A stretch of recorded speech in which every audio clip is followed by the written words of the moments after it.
Okay, let's make a piece of shaft.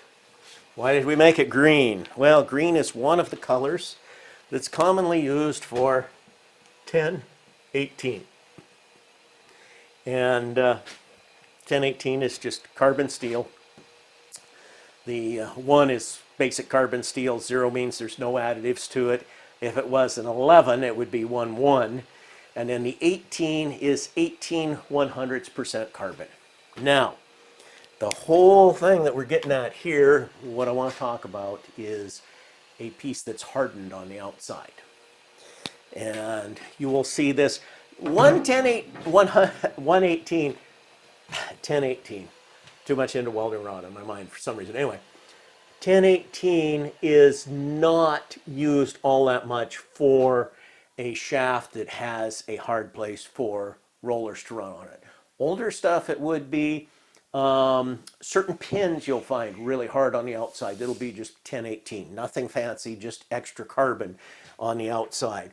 And the reason why it's not used so much for a lot of your shafts is, like I was drawing once before here, if you have a shaft with a hard sleeve, specifically where this comes in is running needle rollers on top of it, most of the time you have splines, you have driving elements, you have other things where you need the extra strength of the more alloys in the shaft anyway, where the 11018 is not quite up to the duty.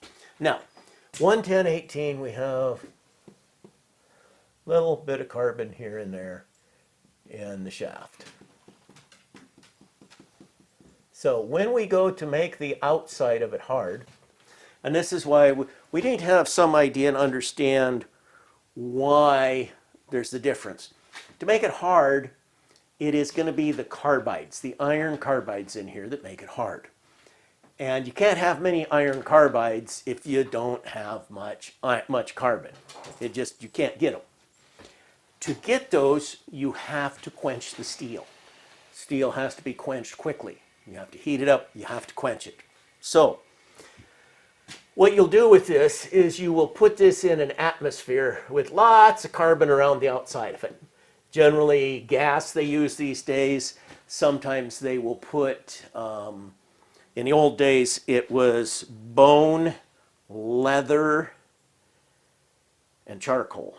Those were the 3 normal things that they'd use. I have used a regular case-hardened that's provided for that you buy in a can. It's kind of expensive. It works well. I probably will try the old style mixtures next time if I do something like that. I do not have an atmosphere furnace that will allow me to do that.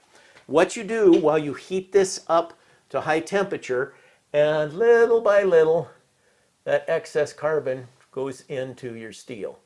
And over time, it goes into where you have a whole bunch of carbon on the outside of your steel. And then you usually in a separate process, but it can be somewhat contiguous to it. You don't have to cool everything down in between, but make sure that you have it all hot afterwards. You quench this, and then we have our rigid carbides. Anyway, have all of that, and it gets hard on the outside. Might temper it back a little bit, you might not. Now, one of the problems with this is in between is you have places that can try to crack if you get too severe with what you're doing in quenching, but that's always a problem with heat treating between the two. This is one basic way. This is called case hardening. You are putting carbon in a case on your metal, and then you are quenching it.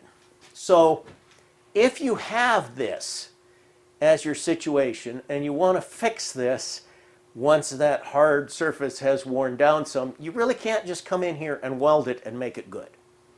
You could weld it, case harden it. You also need to know what it is. And that may not be what it is. It might be a piece of alloy steel. Now, because you go to weld it, and part of it too, as we're welding this, on the outside here is extremely high carbon. And if we just weld this up, then as you start welding that up, then you have the other alloys in your welding rod plus the extreme carbon. You're almost guaranteed you will get some little cracks right there because you do have too much. If you're going to weld up a shaft like this and you knew what it was, I would recommend get rid of the outside of the shaft. Turn it down. Make it all smaller. And then we use some more softest rod we can. Weld it back up with soft stuff. Because the soft rod will mix better with the low carbon material and would build it up better. And now we can go back, we can case harden, and it probably will get a little bit harder than your plain 1018. Now again, I don't know why you'd do this for just a cheap piece of 1018 steel that probably didn't have splines on it. You know, you'd be better off to start with a new piece of steel. It's a lot of bother. But if you were going to do it, that would be the way that I would proceed on that, if I knew what it was. It's kind of hard sometimes to know what some of this stuff is. Now, another thing that we've got, and you could have that similar one with a relatively high alloy. One that's real good for that is 8620. 9620 is not bad either. And you got lots of good alloys in it that do good strength, good hardening, but not much carbon, because that's your whole formula for all of your steels. You know, your first number, your second number, and your third ones are your third and fourth. And let's just go with 1045 is another common, just straight steel. Again, it's number 1 for straight carbons. Let's put up some 4140 here as a second. 4 is chromium and nickel. 1 is basic. There's not much of it in there. There's just nothing more than the basic equation of chromium and nickel that works. Nothing exotic, nothing, but it's good. It's good stuff. We use it all the time. It's very common, relatively affordable. Used to be extremely affordable when I first started doing this business. The turn ground and polished was 25 cents a pound where I grew up. When I moved to Alaska, it cost us 50 cents a pound to get it here, and we sold it for $1 a pound. We were really raking in the bucks on that. $1 a pound. Well, I pay a little more than that now. But anyway. And 8620 at that same time, I bought some of it for 19 cents a pound. Now, it wasn't turn ground polished. That was just rough. But what was so beautiful about it, that was in Portland, Oregon. I grew up in Camas, Washington. And what was beautiful about it that time was in Portland, Oregon, in the steel yards, 20 and 40 foot long shafting, all the way up to 6-inch diameter. They had 3 to a dozen of every SAE alloy, everything you wanted on the racks, sitting there. I was just looking at this going, God, wow. And by the time I'd been in Alaska for 20 years, you couldn't find a yard like that anywhere in the US. There's still places that make steel. There's still places that have a lot of a particular steel, but to have all sizes sitting there waiting for small machine shops to be able to use it for their heart's content and their intellectual capabilities, I don't know of that place. I call them up on the phone and, oh, it's the wrong size. Can you use a bigger one? Can you use a smaller one? You know, how about some tubing? Could you plug a steel piece in the middle of it? I mean,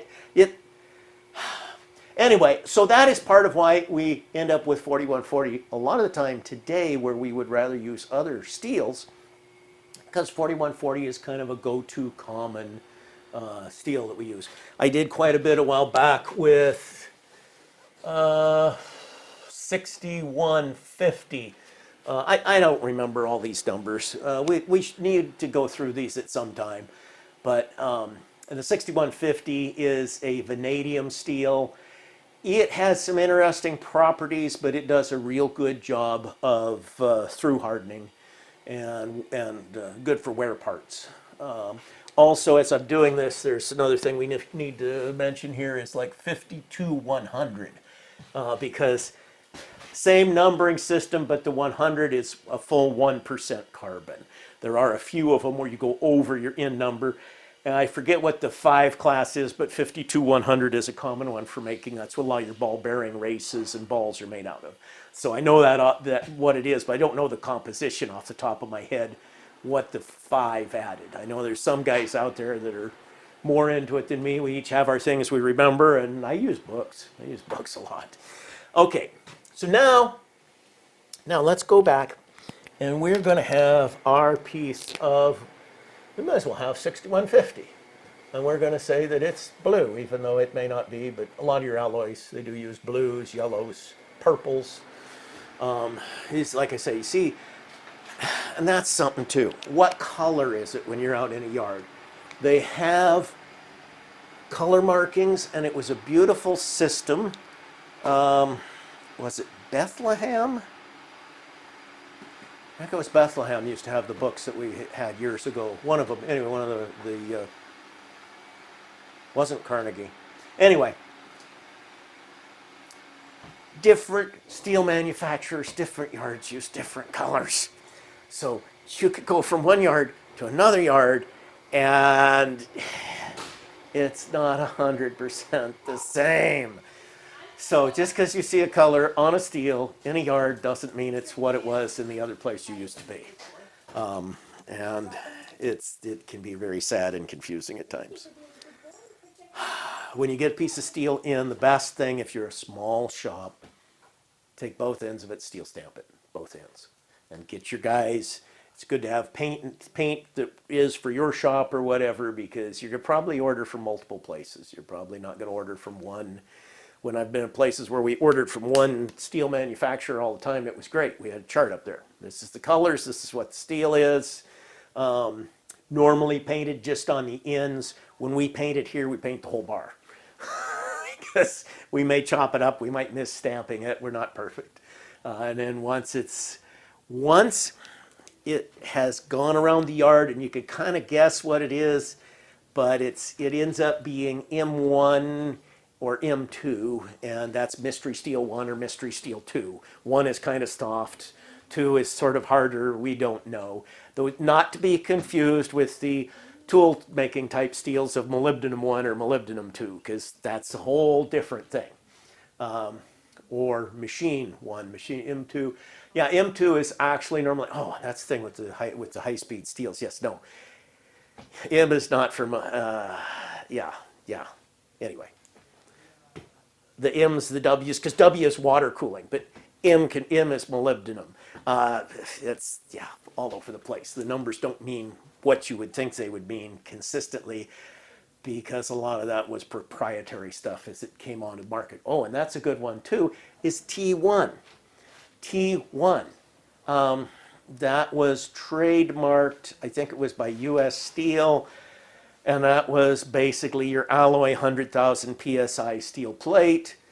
And but they had it trademarked, and people thought it was T1 as in tool steel a lot of times. Lots of people, oh, okay, I got these plates, the T1. Whoa, really? Yeah, tungsten type 1 tool steel. Wow, that's good, expensive stuff. Totally different thing. T1 in the construction material fabricating means one thing. T1 if you are making tools out of for making tools is a different thing. Two totally different things for T1. One is proprietary, but now means, I think it A514, don't quote me, but I think that's the number I was looking up the other day for T1 as far as the actual current number for comparable, because not many people are bothering to keep the copyright, but there are some that argue about that and pay money back to people for the copyright on T1, as silly as that is too. Some do. Okay, so we have this piece of steel here.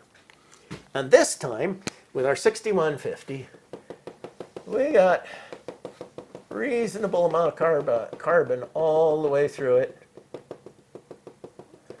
And the carbon does good things with the chromium and the nickel, everything else. And it makes it tough when it's not hardened, but it makes it hard when it has been, like I say, heated and cooled quickly.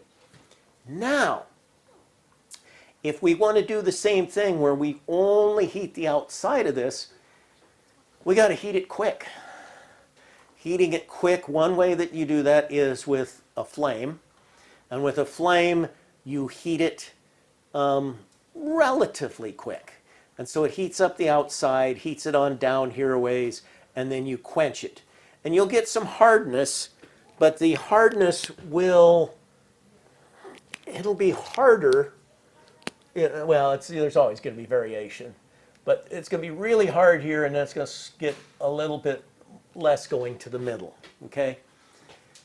And that's because this did not cool down as quick because it had hot metal next to it. So to get a deeper or more controlled outer, which is what most people are doing for this today, is you use an induction heater. And the induction heater, mine, for some sizes, but is a little limited. I got a little one, and it really takes a big one to do this well. I've got a little baby 60 kilowatt here, and that's a baby. That really is. You get in the places that are doing this for hardening a shaft, and they'll have 100, 200 kilowatt, 500 kilowatt. They'll have some pretty cool, I've never got to play with ones. And the thing that happens then, when you heat this up, is you are heating this up really quick from the outside, and when you take the heat away and you quench it, the inside right here didn't heat up. It heated so quick that you have a very narrow band, so it hardens from the outside cooling and from the inside cooling. And you do that by high frequency. And the frequency that you run on your induction heater makes a difference. And that's because your metal does not, hysteresis is what they call it as far as how well it reacts to magnetism. Anyway, if your iron, if you have, say, 60 cycles on here, or normal AC, when you switch from north to south, this is going to have a chance for the magnetic lines to align a little ways and make a little bit of a magnetic permanence inside of here. So it goes down fairly deep, and then it goes back the other way, and it goes back and forth. But when it's gone here super, super quick, the magnetism is swapping right here at the surface. And it doesn't go deep, but you need a lot of power to make that happen. So to redo that, you're probably not going to manage to do that in the shop. So now how do we repair this? Probably, if you knew what this was, would be the way that I did one I did years ago, and I used some Welco mold. Was supposed to be for repairing M2 high-speed steel. They said you could weld it and go ahead and use the tool. I don't remember for sure the number, because I think I do, but I don't want to say it, because I could be wrong, and that number doesn't even exist in their catalogs anymore, because I've looked for it. So it really doesn't matter, even if I had the right number and you'd have to find some old stuff. But when you do that, then you have an alloy on the outside, just like high-speed steel, that gets hard without having to do extra heat treating and quenching to it, because you would have a hard time doing this in most places in the field.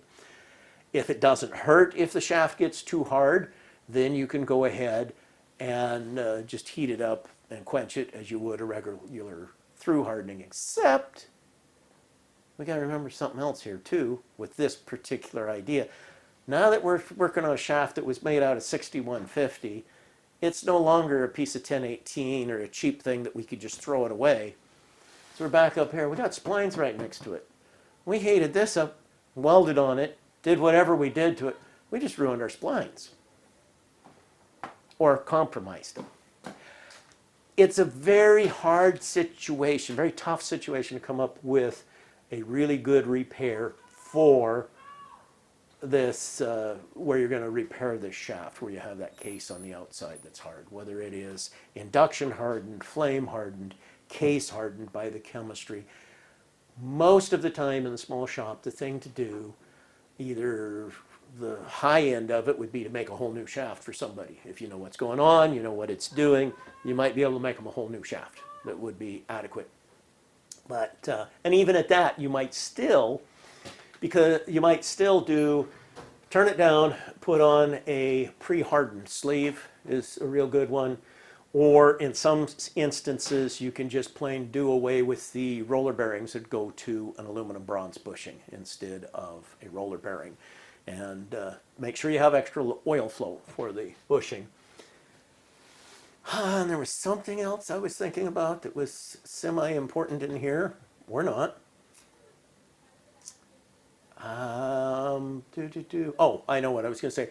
As a reasonable compromise, because getting in the small shop, getting a good case harden or flame hardening just on the one part of it, it's tough. So you still might, and even for a lot of shops, even doing heat treating at all is tough. We're not perfect on it here. We do some fairly fancy things and get by with a little luck. You know, we have, God looks down on us. Of course he does. We're not gods. He looks way down on us. Anyway, that's secondary. So what you might do is just plain use the plain old 4140. And if you do for stuff like this, 4140 is just the alloy. You normally want Q and T. You want it quenched and tempered. And they quench and temper it. If you're doing something, you can specify a very special heat treating where it's in the range that you want. Unfortunately, the normal off-the-shelf quenched and tempered will run between about 20 Rockwell C up to maybe 45. It's got a broad range, but it's always strong and pretty much crack resistant when they get done with it. So most of it you pull off the shelf that's already quenched and tempered is going to be good as far as your strength for most things, for your splines and stuff. But your 45, even if you happen to get it on the highest end that I've ever seen it, even at 45C, is not good enough to hold up on a roller. So I would still, even at that, put a hard piece over it for the rollers to run on, or go with a bronze bushing instead. And that's one of the ways that a small shop a lot of times can make a shaft that will replace something like this. So it would be nice to be able to say there is a perfect thing that you can just put this and fix it. Someone had mentioned flame spray while we're talking about this as whether it would, and they said they were not too sure about whether flame spray would be good or not on a roller. They were talking about just having it used for a shaft buildup, and it has its points to not use it a lot of times, even in shaft buildup, but it can work. And what you normally are doing, I've done it at places, is like something like this. There are other types of flame buildup. This is the most common you see. You will cut almost like little threads, try and get it as rough as you can, and then you will take and flame spray. It's a powder with a nickel binder, and you will build up material in this area here. This is a end view of this. It's a shaft end view. And so when you make this piece here, it makes a whole ring and it shrinks down into those grooves. But if you don't have enough distance here, it'll flake off. It's not the best. It's not super strong material. It's better than the Belzona repairs, but it's not metal. Now, there is some of this which is not out there quite as often in industry, where it's a higher temperature, where you have you actually melt the nickel in this and get it to flow, and it will bond to the shaft. That stuff's not too bad. Again, you're not going to have the metallurgical properties to get the roller surface that you want, though, when you're done. A lot of times they will have little hard wear particles in there, but it's more like wear for abrasion in rocks and bulldozers, and not really comparable to what you want to have for a nice smooth rolling surface for your roller. You don't care if the hard surface beats up the rocks in the ground, but you do want something that's going to stay smooth as your hard roller rolls over it, because otherwise it's going to just tear it up and you're still back to not functional. So a little bit about one of the harder repairs to make well, and some miscellaneous.